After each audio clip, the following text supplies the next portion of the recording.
the World Cup tournament. This will be a once-in-a-lifetime opportunity to showcase the greatness of America. Administration's crackdown is sparking criticism overseas. The former FIFA president is calling for soccer fans to boycott the World Cup in the U.S. Well, as immigration tensions escalate, the former president of FIFA is supporting a boycott of the upcoming 2026 World Cup. What's going on here?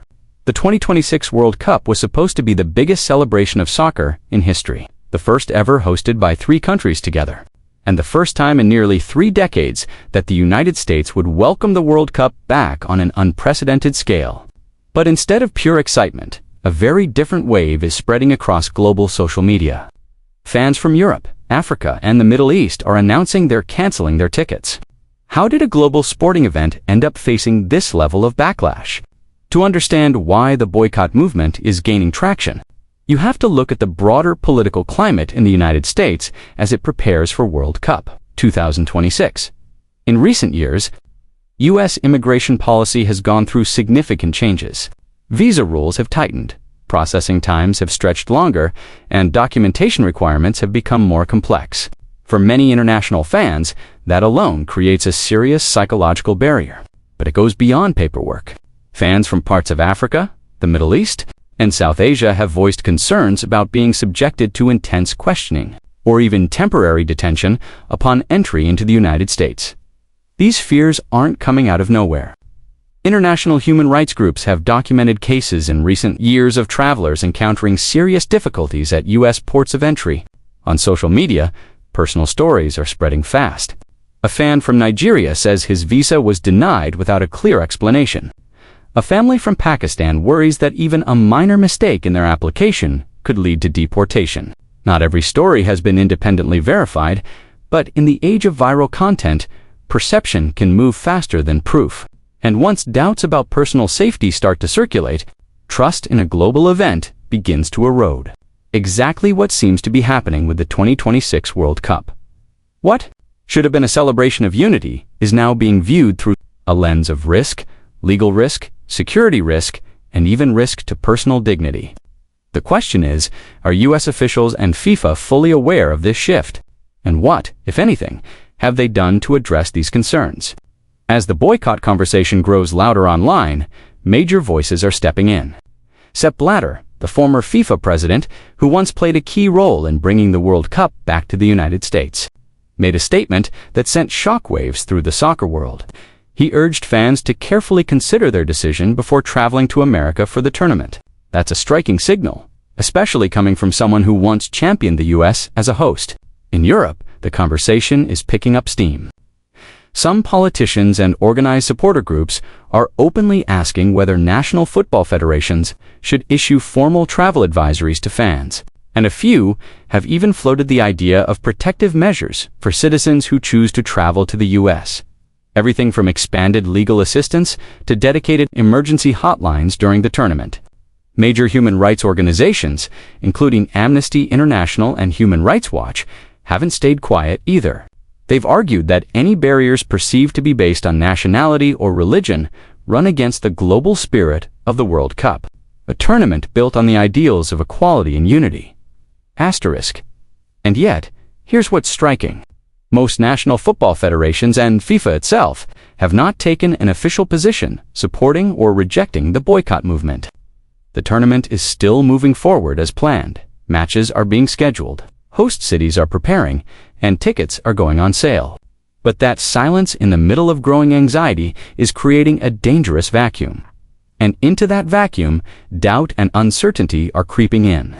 This boycott movement isn't just a social media debate anymore. It's starting to leave real fingerprints on the economic outlook for World Cup 2026. Major sponsors, the financial backbone of any global tournament, are watching the situation closely and with rising concern. Emirates, Visa, Adidas, and a long list of global brands have poured hundreds of millions of dollars into the World Cup, expecting access to billions of viewers worldwide. Now, a serious question is emerging. Will the stadiums be full? Will those massive investments in advertising, brand activations, and fan experiences deliver the returns they were built for? Some sports economists are already warning about the nightmare scenario of partially empty stadiums. If international fans, especially from Asia, Africa, and the Middle East ultimately decide not to travel, host cities like Dallas, Atlanta, and Miami could be staring at thousands of empty seats. And this goes far beyond ticket revenue. Hotels, restaurants, transportation companies, retail stores, and entire local economies are gearing up for a massive influx of international visitors. If that wave never arrives, thousands of temporary jobs could simply vanish. Here's the painful irony.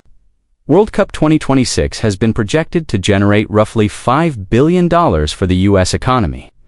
But if confidence erodes, that number could shrink significantly. Some sponsors are already hedging their bets, quietly shifting portions of their budgets toward Canada and Mexico.